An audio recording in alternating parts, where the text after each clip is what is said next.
오늘도 제 영상을 시청해주시고 구독과 좋아요 등 피드백을 해주시는 모든 가족님들에게 진심으로 감사의 말씀드립니다.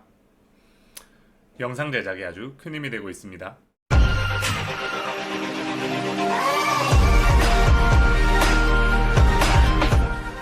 사랑합니다. 행복을 부르는 사인의 수석 디자이너 자초라고 합니다. 자, 오늘은 어떤 부분에 대한 말씀을 드리려고 하냐면요, 가족님들이 이혼 위기를 극복하시면서 굉장히 많이 제게 질문을 주시는 부분들 중 하나에 대한 말씀을 드리려고 합니다. 그게 뭐냐면, 이혼을 원하는 상대가 점점 강경하게 나를 압박해 오는데 이게 정상인가요? 점점 심해지는 것 같은데 이게 정상인가요? 라는 부분에 대한 말씀이에요.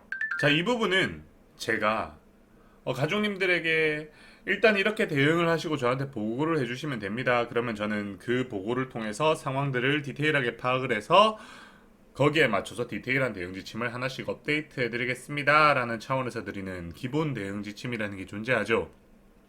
그 기본 대응 지침에서 제가 한 부분에 강조를 해놓은 부분입니다.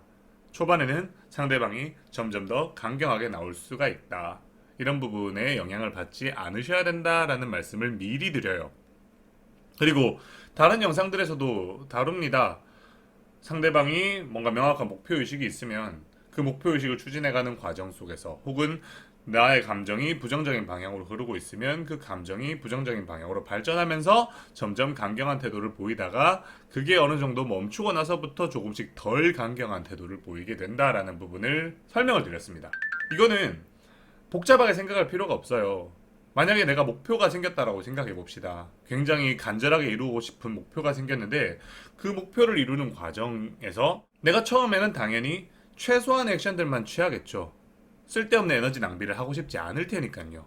그래서 그 최소한 액션들을 시도를 해봤는데 그 최소한의 액션으로는 내가 원하는 결과를 얻을 수 없다라는 것을 인지하게 되면, 그럼 거기에서 좌절을 하고, 혹은 이 정도로는 안 되는구나, 그러니까 에너지 낭비를 좀 덜 해야겠다라고 하면서 점점 수준 낮은 대응, 그러니까 강도가 약한 대응들을 해가는 방향으로 움직였었는지, 아니면 이 정도 최소한의 대응으로는 안 되는구나 라고 생각을 하면서 점점 더 강한 대응들, 더 많은 노력들을 하게 되는 방향으로 움직였는지를 한번 생각을 해보시는 거예요.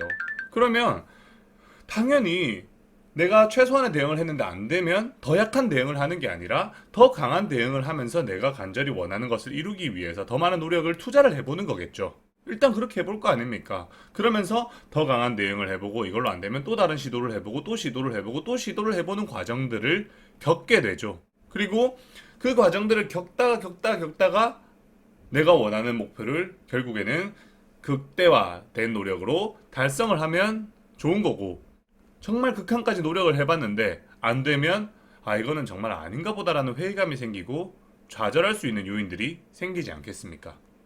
제가 뭐라고 말씀을 드려요? 상대방이 이혼을 강하게 원하고 있는 상태에서는 일단 기본적으로 선입견을 흔들어야 되고, 그리고 여기에다가 상대가 명확한 목표의식까지 가지고 있는 상태에서는 이 목표의식을 먼저 좌절을 시켜야지 나에게도 기회가 생긴다라는 말씀을 하지 않습니까? 그러면 상대방의 목표의식을 좌절시키기 위해서 상대가 나에게 자신이 원하는 걸 이루기 위해서 압박들을 해올 때, 그 압박들로 인해서 그 압박들이 효력을 발휘하지 못한다라는 걸 내가 증명을 해가는 과정들이 필요할 거 아닙니까? 그래야지 상대가 자신의 목표를 좌절해가고 자신의 목표에 대한 회의감을 가지는 방향으로 움직이게 되겠죠. 그게 이 과정의 속성인 거고요.